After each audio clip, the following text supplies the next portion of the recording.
The 16th Munich Economic Summit took place in a new venue, the BMW World.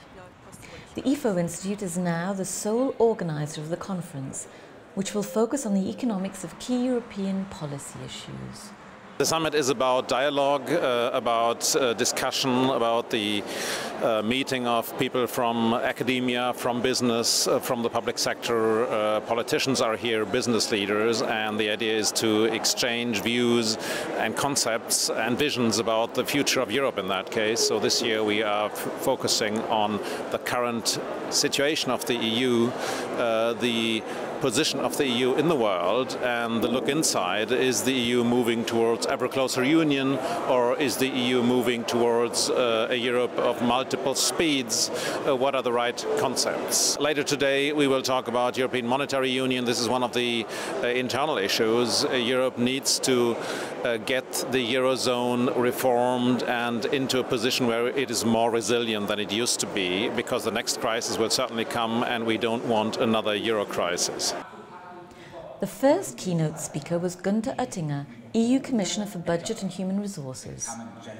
Wettbewerbsfähigkeit, Innovation, Forschung, Infrastruktur und Handelskompetenz. Ein klarer Mehrwert der Europäischen Union, der stabilisiert und ausgebaut werden muss.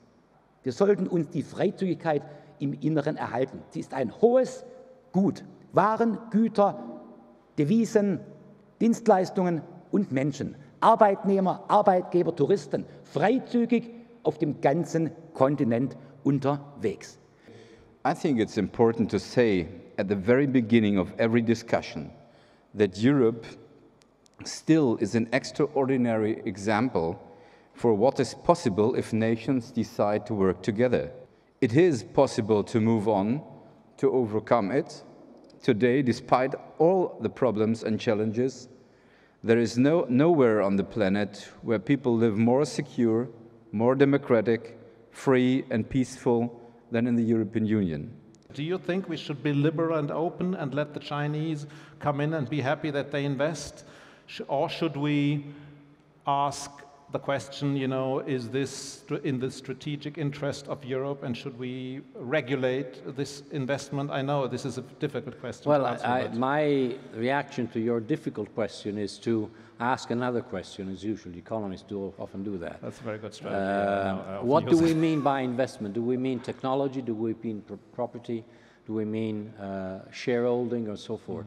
In general, let's not forget that much of the progress of Europe in the past has been obtained by attracting investment from other parts of the world. So, in general, having more investment, especially long-term or greenfield or green route investment, is good because it enhances potential growth, which is what we need in Europe.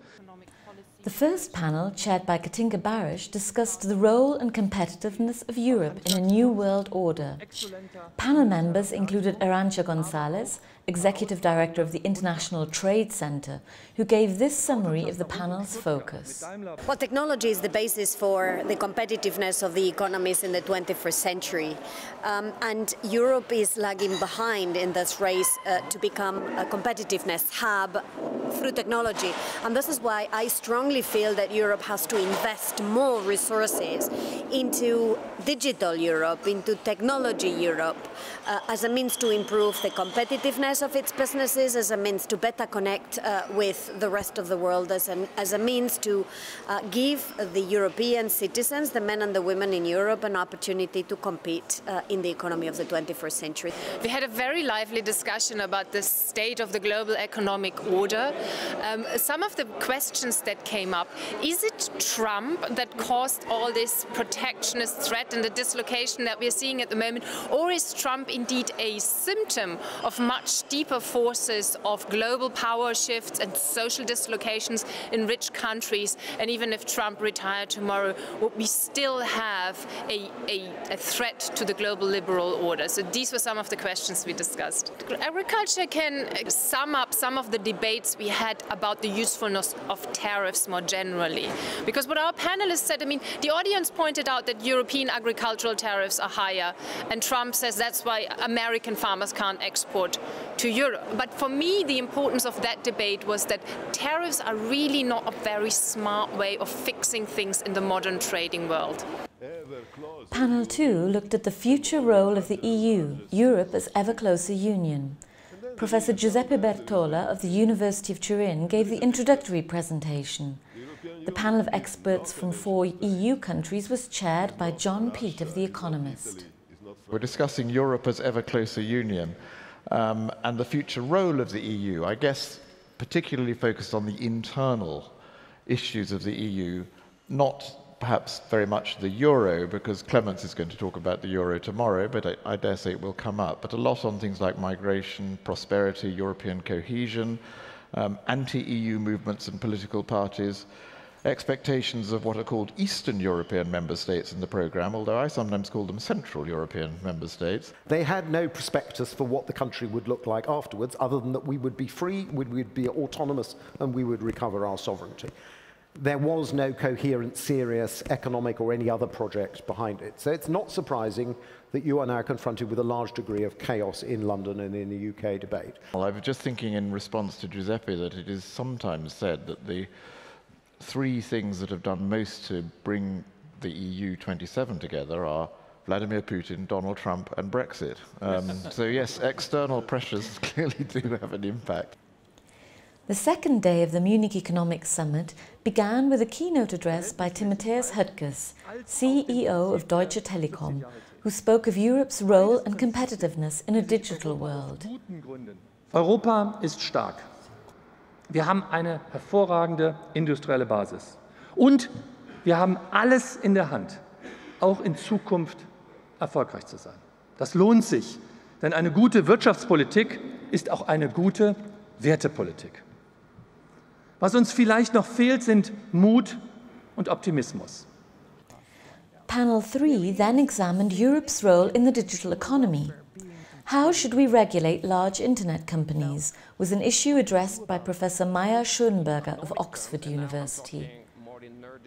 My policy recommendation is to think innovatively about mechanisms for making the large GAFAs share some of their data, not expropriate them from the data. They should still be able to use the data as they see fit, but let others, in particularly smaller and medium-sized, innovative competitors, have access to a slice of the data. Jean Tirole, and that's the last thing, Jean Tirole, the Nobel Prize winner, is proposing recently something called participative antitrust, Nobel Prize in Economics in 2014, where the industry, people like you, proposes possible regulations, okay?